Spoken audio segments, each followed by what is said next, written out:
We're bringing you a developing story out of the European Parliament, where officials are raising concerns over the future of digital money, specifically the rise of central bank digital currencies, commonly known as Central Bank Digital Currency, CBDC.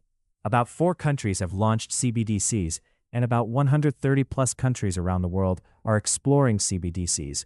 They are just not widely implemented yet, but they are coming. The central banks imposed a fake pandemic. You know that story. People like Jeffrey Epstein, it's now public record, were involved as early as 2017 in setting up the scheme of this great pandemic for some investors to make a fortune, such as Bill Gates. Epstein and Bill Gates discussed, matter of public record, of how to get rid of the poor people. The centralization of power into fewer hands is not a good trend. Fascism was about the concentration of power. Communism was about the concentration of power. Any dictatorship wants to concentrate power. Now, what's the justification for this? They will come up with stories, but when you look at the politics, it's very clear. In our day and age and where we live, the politics is not convincing because actually the opposite should happen. We claim to be fans of democracy. That means equal rights for people, participation of people in the decision-making process, not one-way diktats from above by central planners. Now, the politics is clear. There's no justification for this, but they're selling it us on the economics. What about the economics? Well, the economics is also very clear. There's no justification for centralization even in the economics. What is the economics? Well, in order to have both democracy and economic success and prosperity, we need decentralization. The principle of decentralization is also known as the principle of subsidiarity, officially subscribed to, where we are, by Brussels, but of course in reality ignored almost all the time, is about delegating power and decision-making, the actual decision-making, to the lowest possible level wherever possible. And it's been shown any organization involving humans will be more successful if you follow that principle because it works. People on the ground, at the front line, whatever it may be, they can react quickly, they can make decisions. So the decisions will be better, it'll be more effective, but also people will be motivated. That's why the Soviet Union didn't really work so well, because you had these crazy instructions which made no sense, but you still had to do it anyway. So this principle is well established. I wrote a paper on this, Subsidiarity as Secret of Success. And it's an HR journal, Employee Relations. It's open access, so have a look at it. So we have no political justification and no economic justification. And yet the central planners demand more power and more concentration of power into their hands. And it's pretty bad, I tell you. It's been going on for years. They want to control all transactions. Let's start with transactions. Since the 2014 e-invoicing directive and the regulation 910, the Commission has made law that there will have to be electronic identification in order to allow for the creation of EU digital identity wallets. And some countries have already implemented this. Hungary, of all countries, actually has moved ahead of others in implementing this. And that means that there's no more economic transaction freedom because as a company, you're not allowed to issue an invoice. If it's not through the system with specific software, which is part of the centralized control. And of course, that is the first step to then also intervene and, perhaps stop transactions, whatever you want. Once you have the infrastructure, you can use this power. But it's not just Europe. We see the same trends, just like in 2020, when suddenly everyone had the same very strange list of prescriptions that needed to be implemented. Japan already has a qualified issuer invoice registration system, and so on. The speaker raises a critical concern. This system could allow authorities not only to monitor spending, but potentially to control it. Scenarios were suggested where purchases could be restricted, accounts frozen instantly, or funds programmed with conditions, such as expiration dates or limitations on what they can be used for. Another key point highlighted is the risk of centralization. With CBDCs, financial power could become more concentrated, reducing the role of commercial banks and increasing direct control by central institutions. The speaker also questions the long-term implications for personal freedom, suggesting that while the technology is being introduced under the banner of efficiency and innovation, it may come at the cost of financial privacy and autonomy. In Europe that have those powers, the central planners want to take that job.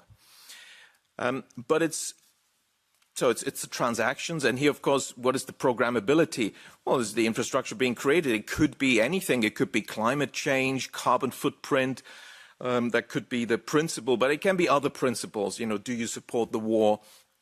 Are you on the right side with your opinion on whatever currently is, countries we're making war on? It could be anything. It could be you're stepping outside a 15-minute city, and so your money perhaps shouldn't work. But it's not just transactions. It's also assets. And this gets pretty scary here, I think. The Bank for International Settlement, the central bank, originally created, like most central banks, as a privately owned institution, but extraterritorial, created the precedent for extraterritorial organization that is above countries, outside countries. So it's sort of in Switzerland, but it's not actually in Switzerland, in Basel, has suggested that, well, we need to tokenize everything, all assets, and bank deposit, bank money, central bank money, as well as other assets.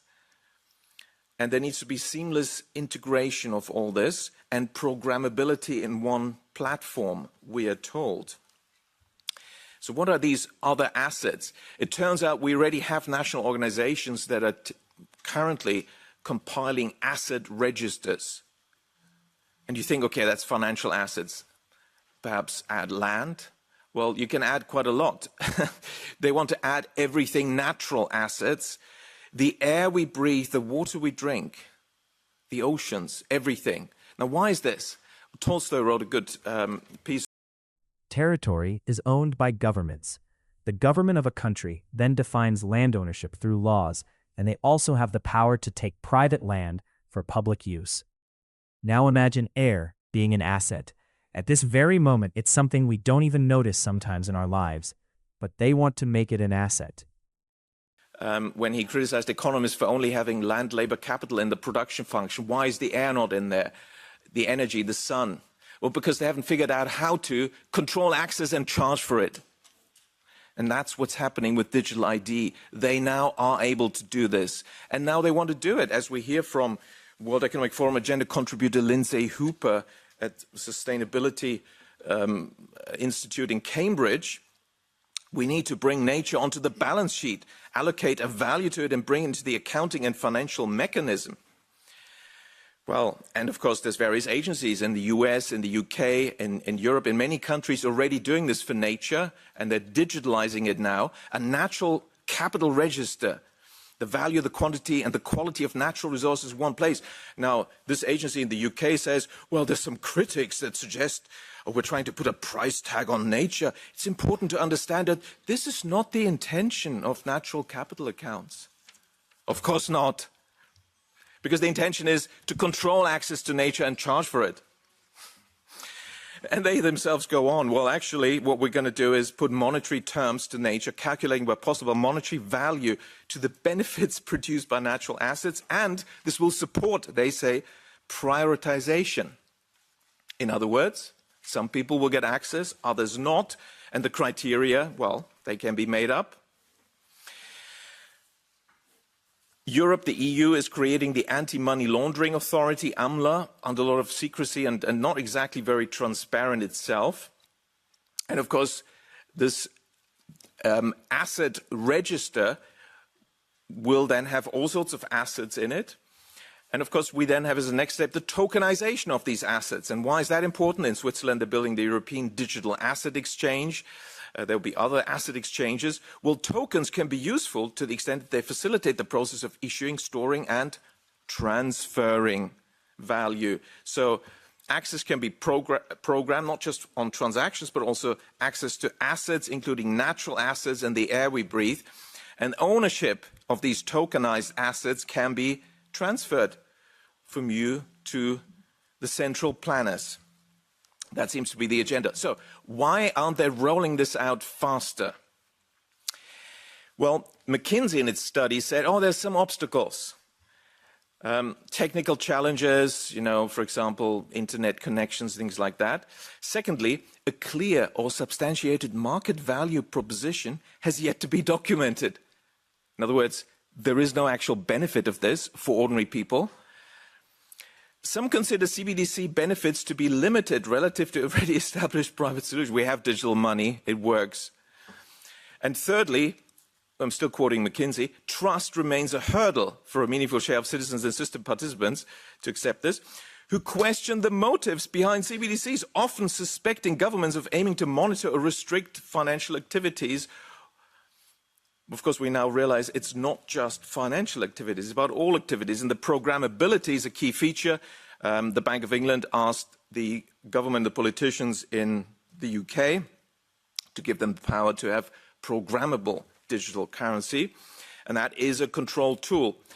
The pilot CBDC projects that are ongoing, for example, this one in Brazil in particular, experts have already found out, yes, it has all those features. You can freeze transactions, you can take people's money away, you can intervene in those ways. Now, the central planners claim we will not abuse the limitless power that digital ID and CBDCs will give us. Okay.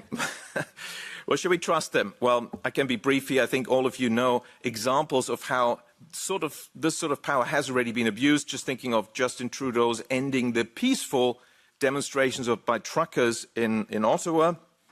Their bank accounts were frozen. Their ability to buy food is how they got them. Too few used cash and digital currency. Well, they didn't have CBDCs, so they had to pass laws to do it, and that will be very easy once you have CBDCs.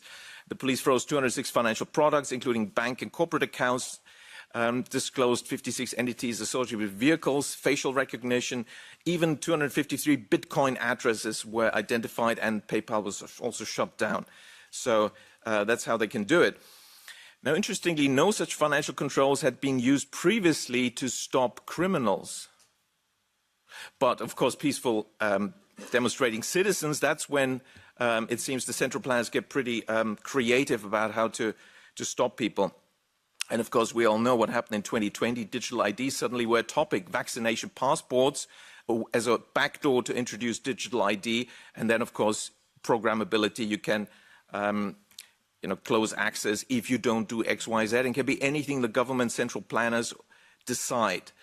And now we have the EU commissars already abusing their dictatorial powers that they've had for a while, but now they're showing these powers by declaring polite, very polite, considered critics like Jacques Beau, a Swiss former sort of army officer, in his, just giving his opinions. He's an outlaw now. He's been sanctioned. He can't buy food. He can't leave the country, Belgium, in order to travel back to Switzerland. It is quite extraordinary. Now, on the monetary front, the CBDC is the biggest upheaval in our monetary system in more than 300 years. But the digital aspect is not new. What is happening, therefore, is the centralization, but it's a particular type of centralization. The central banks are ripping up the old agreement between the banks and the central banks, which was that the central banks deal with banks and the banks deal with us. And overall, the banks haven't really abused that. They've never sold our data ever, our transactions data. They haven't. That's really why they've become the enemy, because that's supposed to be a currency that they want to sell and trade, and banks have refused to do that. So the central banks are now stepping into the arena and want to compete against their regulated, the banks. This is like playing football. The umpire saying, well, it's a bit boring. I'm going to join. I'm going to score some goals, but I'll still reserve the right to blow the whistle, give the red card, give the yellow card. Who's going to win that game? So the bank regulators will compete against the banks, because CBDC is just a current account at the central bank. That's what's happening. Of course, this conflict of interest explains what the central banks have been doing. They've been taking anti-bank policies for many decades. Already in 2002, I warned about how the central banks were creating these asset bubbles, banking crises, recessions. And of course, that has continued ever since. unabated, we've got regulatory moral hazard. The more crises they create, the more powers we give them. Each time they demand, oh, it's because we didn't have enough powers, which is not actually true and should have been stopped earlier. So can we trust the central banks to give them yet more power? I think the answer should be a resounding no. The high inflation that started in 21 was created by the central banks. No matter what they tell you about wars, the economics is very clear. I could forecast it quite successfully from May 2020 onwards that 18 months later we'll get significant inflation because the money creation was just massive, off the charts. Then the central banks imposed a fake pandemic. You know that story. And we know that people like Jeffrey Epstein, is now public record, were involved as early as 2017 in setting up the scheme of this great pandemic for some investors to make a fortune, such as Bill Gates. And then we can also make money injecting people with stuff and solve the problem, as Epstein and Bill Gates discussed, matter of public record, of how to get rid of the poor people. And of course, it was used at the same time to push digital ID.